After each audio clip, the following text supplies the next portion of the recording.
Hi! Welcome sa Taco Recap. Nagsimula ang pelikula, kina Jack at Jennifer na isang mayamang mag-asawa. Nagbakasyon ang dalawa kasama ang kanilang mga kaibigan. Ang grupo ay sumakay sa pribadong bangka. Napansin naman ni Jennifer ang kagwapuhan ng binata na si Manuel na nagtatrabaho sa bangka. Samantala, dumating naman ang dating nobya ni Manuel. Nagalit ito sa kanya sa pag-iwas sa kanya kaya sinampal siya. Dahil sa pag-iskandalo ng babae ay nasample rin niya ito, mas lalong nagalit ang babae at sinabihan si Manuel na sinusumpa siya.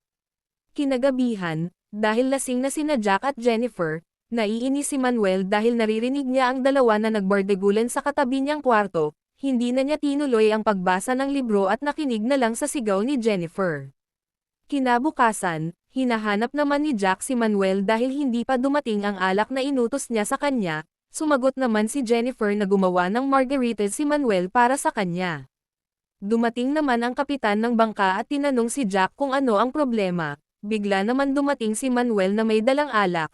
Una niyang binigyan ang mga kababaihan at binigay na rin ang beer kay Jack. Sinabihan ni Jack ang kapitan na masama ang ugali ni Manuel. Sinabihan ng kapitan si Manuel na maging magalang sa kanilang pasahero, kung hindi ay tatanggalin siya. Nagalit si Manuel dahil ang unang nagsimula ay si Jack, dahil ito ay mayabang. Nagdesisyon si Manuel na tumigil na sa trabaho, kinuha niya ang kanyang kagamitan tulad ng goggles at kutsilyo, bago umalis ay itinapon niya ang tuwalya na nahulog sa nakasinding kalan. Samantala, abala naman sa pangingisda sina Jack, napansin naman nila Jennifer ang apoy sa loob ng bangka kaya tinawag nila ang kapitan, sinubukan itong patayin ngunit hindi na kaya sa fire extinguisher. Kaya't sinabihan ng kapitan sina Jack na sumakay na sa maliit na bangka para lumikas. Kinagabihan, naabutan sila ng bagyo, kaya't nagkahiwalay sila Jack at Jennifer at iba pang kaibigan nila. Kinabukasan ay nasa maliit na isla na si Jennifer kasama si Manuel, nakita naman ni Jennifer ang katawan ng kapitan na palutang-lutang, ngunit sa pagtingin ni Manuel ay patay na ito. Sa sumunod na araw, si Manuel at Jennifer ay nakasilong lang sa nasirang bangka, na nagsimula na magkalapit ang dalawa, nagsimula na rin silang gumawa ng maliit na masisilungan gamit ang dahon ng niyog. Hindi naman maiwasan ni Manuel na tumitig sa magandang katawan ni Jennifer, dahil sa gutom ay nagpasya si Manuel na mangisda sa ilalim ng dagat sa mga coral reefs. Nang nakakuha na siya ay nakita niya si Jack na duguan, tinawag ni Manuel si Jennifer, masaya naman si Jennifer nang makita si Jack na buhay pa.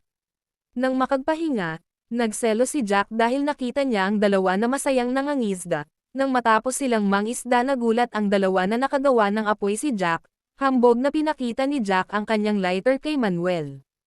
Panay ang inggit ni Jack kay Manuel, pilit niyang nilalayo si Jennifer, ngunit mahirap, dahil hindi naman ganoon kalaki ang isla, si Manuel ang pangunahing tagapagbigay ng pagkain, umaakyat siya sa mga puno ng niyog para makakuha ng tubig, sumisid rin siya para mangisda, dahil hindi pa kayang gawin ni Jack ang mga pisikal na bagay na iyon dahil sa mga sugat niya. Sa sumunod na araw, hindi na napigilan ni Jack na tanungin ang dalawa kung meron bang nangyari sa kanila nung wala pa siya sa isla. Itinanggi ito ng dalawang ngunit pilit na pinapaamin ni Jack si Manuel, dahil sa inis-inisar ni Manuel si Jack na sana ay sinibak na lang niya si Jennifer. Sa sinabi ni Manuel ay mas lalong nagalit si Jack at binyantaan si Manuel na kapag makabalik na sila sa bayan ay pahihirapan niya si Manuel. Tumindi ang away sa pagitan ni Jack at Manuel, hindi na magbibigay ng pagkain si Manuel sa kanila dahil sa inis na pagtrato ni Jack sa kanya, pinagbawalan naman ni Jack si Jennifer kumain ng isda na nahuli ni Manuel, si Jack ay nagsimulang manghuli ng isda, habang si Jennifer ay kinain ang nanakita niya. Naawa naman si Manuel kaya't hinikayat niya na kumain sa kanyang nahuling isda, ayaw sanang tanggapin ni Jennifer pero dahil sa gutom ay tinanggap niya na lang ito. Nakarating na si Jack at masayang pinakita kay Jennifer ang nahuling niya isda, ngunit nakita niya ang kahoy na may natirang isda, at nalaman na galing ito kay Manuel, nagsinungaling naman si Jennifer na ninakaw niya ang isda mula kay Manuel. Kinabukasan, natutulog pa si Manuel, kinuha ni Jack ang goggles at ng isda. Nagising naman siya sa ingay ni Jennifer, sa pag-usap nila ay napansin niya na nawawala ang kanyang goggles. Kinuha niya ang pangtusok at galit na pupuntahan si Jack, pinigilan ito ni Jennifer dahil ayaw niya magkasakitan ang dalawa. Naiinis naman si Manuel kay Jennifer kaya't bumalik siya sa dalampasigan at hinayla si Jennifer, nauwi sa bardagulan ang away ng dalawa. Pagkatapos ng bardagulan, inamin ni Manuel na mahal siya, niyaya niya ito na magsama na sila ngunit tumanggi si Jennifer dahil mag-asawa sila ni Jack. Dumating na rin si Jack at sinuli ang googles ni Manuel, hindi na umimik si Manuel dahil masaya na siyang nabardagulan si Jennifer.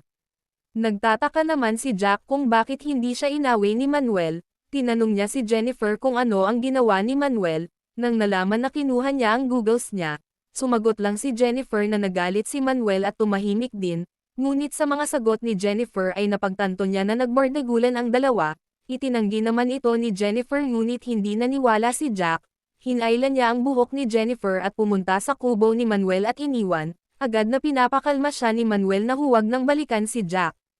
Sa sumunod na araw, gumawa si Jack ng salamin sa mata gamit ang plastic para makapagpangisda, habang si Jennifer ay hinahanap si Jack para humingi ng tawad, ngunit hindi na siya pinapansin ni Jack. Samantala, nakakita ng maliit na bangka si Jack, agad niya ito hinayla papunta sa lupa, tutulungan na sana siya ni Manuel nang sinabihan siya na huwag lumapit. Kinabukasan, naayos na ni Jack ang butas ng bangka, bago pa man siya umalis ay nangisda muna siya para may makain sa paglakbay sa karagatan. Nakita naman siya ni Manuel na umalis, naisip niya na agawin ang bangka, tinawag niya si Jennifer at sinabihan na tulungan siya na hilahin ang bangka sa dagat, ngunit nakita sila ni Jack agad na lumangoy pabalik si Jack, ngunit hindi na niya nahabol ang dalawa na malayo na sa lupa. Habang naglalakbay, bumukas ulit ang butas kaya't pumasok na ang tubig na nagresulta ng paglubog sa bangka, lumangoy pabalik ang dalawa habang si Jack ay masayang kumain sa isda na naiwan ni Manuel. Nakarating na rin sa dalampasigan si Jennifer, nakita naman ni Jack si Manuel agad niya itong pinuntahan dala ang matulis na kahoy, pinipigilan naman siya ni Jennifer ngunit tinulak lang siya. Tumakbo na si Manuel ngunit hinagis ni Jack ang kahoy sa kanya na tinamaan ang kanyang likod, tinulungan siya ni Jennifer na kaagad siyang tumakas, tiningnan lang siya ni Jack na may masamang balak sa kanya. Kinagabihan, tinali ni Jack si Jennifer, maingat naman na dumating si Manuel at hinampas si Jack, nagsimula ulit mag-away ang dalawa habang si Jennifer ay nagmamadaling tanggalin ang tali sa kanya, pagkawala niya ay tinulak niya si Jack, tinulak din ulit ni Manuel si Jack sa apoy kaya't nasunog ang kanyang pantalon na kaagad tumakbo sina Manuel at Jennifer. Kinabukasan, ginagamot ni Jennifer ang mga sugat ni Manuel. Ang dating nobya ni Manuel ay gumawa ng orasayon sa kanya, si Jack naman ay hinahanap ang dalawa.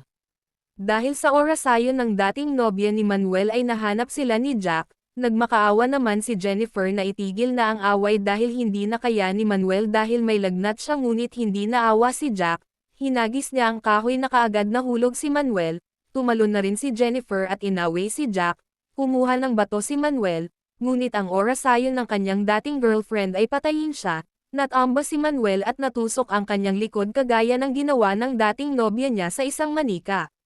Sa mga sumunod na araw, may dumating na barko, nagising na lang si Jennifer na may mga taong nakaaligid sa kanya, agad siyang humingi ng tulong na matagal na siyang stranded sa isla. Sa bangka agad siyang pinakain, nakita naman ni Jack ang dumaan na bangka, masaya siya nang nakita ito. Nagtinginan sina Jennifer at Jack, akala naman ni Jack na tutulungan siya ngunit hindi pinaalam ni Jennifer sa may-ari ng bangka na meron siyang kasama sa isla, pilit na sumisigaw si Jack ngunit ngumiti lang si Jennifer sa kanya hanggang nakalayo na ang bangka sa isla. At dyan nagtatapos ang ating pelikula, huwag kalimutang mag-subscribe para malaman ang susunod kong upload dito sa Taco Recap.